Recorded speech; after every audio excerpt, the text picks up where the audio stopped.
Good morning. Today I'm going to talk about the topic The New Negro, written by Alan Locke.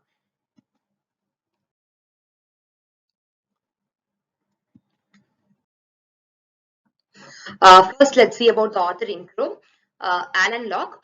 His full name was Alan Leroy Locke. He was born on September 13, 1885 and died on June 9, 1954.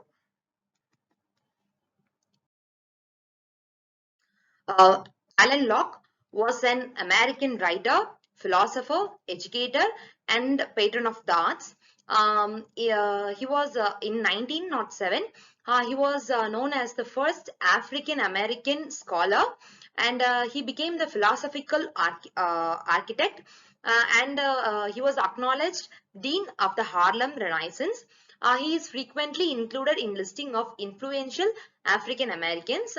On March 1968, the Reverend Dr. Martin Luther King Jr. proclaimed that we are going to let our children know that the only philosophers that lived were not Plato and Aristotle, but W.E.B. Du Bois and Alan Locke came through the universe. He says that Plato and Aristotle were not only the philosophers, but then W.E.B. Du Bois and Alan Locke also is the great philosophers. And his cemetery was in a congressional cemetery. It was his resting place, and he is an English writer. He got his education in Central High School, Philadelphia, Harvard University, Hertford College, Oxford, Humboldt University of Berlin. Um, For getting to know about the new Negro, first we have to know about the Harlem Renaissance. The Harlem Renaissance period was from 1919 to 1929. So let's see about what Harlem Renaissance is. The Harlem Renaissance was an intellectual and cultural revival of African American music, dance, art, fashion, literature, theater, politics, and scholarship centered in the cities like Harlem, Manhattan, New York City, spamming during the period 1920s and 1930. At the time, it was known as the New Negro movement. It was mainly named after the New Negro, a 1925 anthology edited by Alan Locke.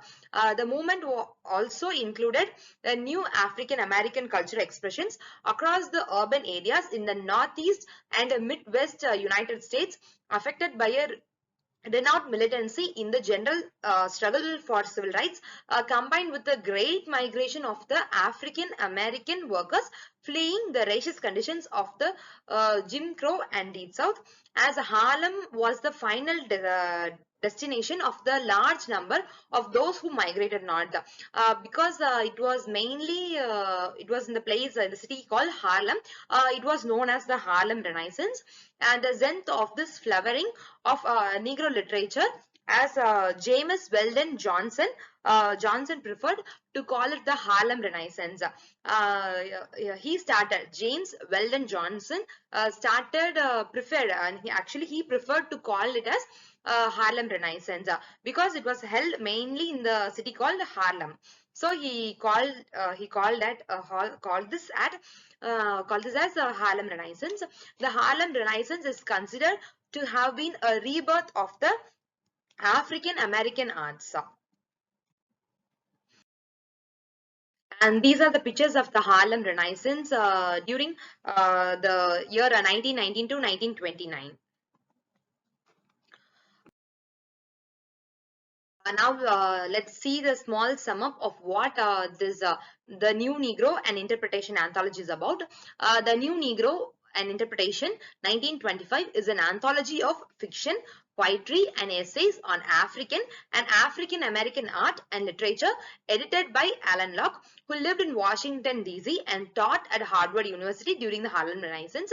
Actually, this book, the New Negro anthology, not only consists of this interpretation, but it also has the fiction, poetry, and essays of African and African American art and literature. The book, The Negro Renaissance, included Locke's title essay, The New Negro, as well as non-fiction, essays, poetry, and fiction by writers including County Cullen, Langston Hughes, Zora Neale Hurston, Claude McKay, Jean Toomer, and Eric Waldron. There's actually the book named The Negro Renaissance not only consists of this essay, The New Negro, which was prescribed to us, but also it also consists of the non-fiction essays, poetries, and fictions. The New Negro and interpretation dives into how the African American sought social, political, and artistic change. It deals about this. Instead of accepting their position in society, Locke saw the New Negro as championing and demanding civil rights. His anthology sought to change old stereotypes and replaced them with the new visions of black identity that resisted simplification. Actually, the anthology wants to change the old stereotypes and replaces the new vision of the black identity. The essay and the poems in the anthology mirror real life incidents and experience. Actually, this essays and poems of this anthology gives the mirror real life events and experiences. The anthology reflects the voice of the middle class African American citizens that wanted to have equal rights like their white middle class counterparts. However, some writers such as Langston Hughes sought to give voice to the lower working class. So this is about the New Negro and interpretation. And let's get into the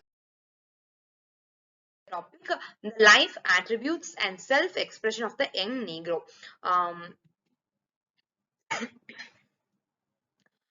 Before getting into know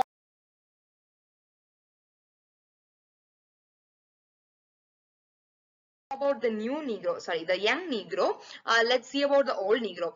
Because the old versus and the new Negro and the self-expression can be also termed as the themes of this new Negro. So let's first see about the old Negro. The old Negro, according to Locke, was a creature of moral debate and historical controversies. The old Negro was restricted by the inhumane conditions of slavery that he was forced to live in, historically traumatized due to the events forced upon them and the social perspective of them as a whole. The old Negro was something to be pushed and moved around and told what to do and worried about. Actually, the old Negro was described as they were in the inhuman conditions of slavery. It describes the old Negro situation. The old Negro was a product of stereotypes and judgments that were put on them not once they created. Many old type of stereotypes and judgments were placed on the old Negroes. It was represented as such, and they were forced to live in a shadow of themselves and others act accordingly. Okay, they were forced to live in the shadows of themselves itself. And let's see about the new Negro. The new Negro, according to the Locke, is a Negro that now has an understanding to oneself. They themselves understand that they belong to the new generation. They wanted to create a new world for the black identity. They no longer lack self-respect and self-dependence, which has created a new dynamic and allowed the birth of the new Negro. They didn't lack self-respect and self-dependence, and they wanted to create a new dynamic and allow the birth of the new Negro. So the new Negro represented the self-respect and self-defense. The new Negro spirituals revealed themselves suppressed for generations. Actually, the old Negro, the Negroes were suppressed for generations under the stereotypes of Wesleyan hymn harmony, secretive and half ashamed, until the courage of being natural brought them out, and behold, there was folk music. Actually, they were the old Negroes were the representatives of Wesleyan hymn harmony, secretive and half ashamed. But then a new courage was erupted in the old Negro, between the old Negro. They have become the Negro of today, which is also known as the changed Negro. Locke speaks about the migration having an effect on the Negro, leveling the playing field and increasing the realm of how Negro is viewed, because they were moved out of the south and into other areas there they could start over. The migration, in a sense, transformed the Negro and fused them together, as they all came from all over the world and all walks of life and all different backgrounds. So actually, the new Negro, they were. Migration is not a new thing to them, because they have fused in all walks of life. They were from all different types of countries, and they were from different backgrounds. So it gives a new concept of idea for us. Locke gives his views and points about his own thoughts through the old versus new Negro. Now let's see about the self-expression. Locke states it was rather the necessity for Fuller truer self-expression, the realization of the unwisdom of allowing social discrimination to segregate him mentally, and a counter attitude to cramp and fetter his own living, and so the spite wall has happily been taken down now. To break through the social discrimination, self-expression is needed to show who you truly are and what you believe in. Mm, to eradicate the social discrimination, self-expression is definitely needed. Locke says that it definitely needed to show who you truly are and what you believe in. For Locke, this idea of self-expression is embedded in the poetry, art, and education of the Negro community. Locke includes essays and poems in his anthology that emphasize the theme of self-expression. It represents that despite the history of racial discrimination from the whites to the blacks, they show what they believe is right in their self-expression, no matter how other people judge them. The black identity, actually, the self-expression is an important theme discussed in this the new Negro, because they don't care what other people judge them, but then they believe it is their right for their self-expression. Their self-expression allows them not to let the judgment make them conform to societal norms with the separation of blacks and whites. So these are about the self-expression of the new Negro. It represented the new Negro's self-expression in this new Negro, and we have already seen about the new Negro and the self-expression of the new Negro and life attributes of them. Now let's get into the conclusion. The new Negro eventually influenced a movement that were beyond being simply artistic and reshaped the minds of the African Americans through political beliefs and promoted a sense of black involvement in the American government. The new Negro actually created some involvement of the blacks in the American government, but Locke was adamant about the movement going beyond the United States border and being a worldwide awakening.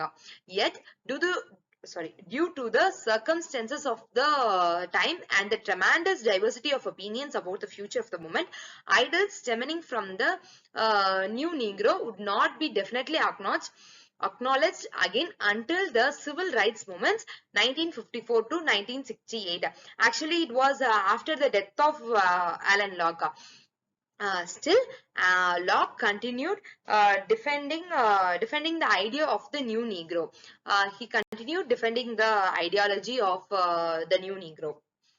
Um,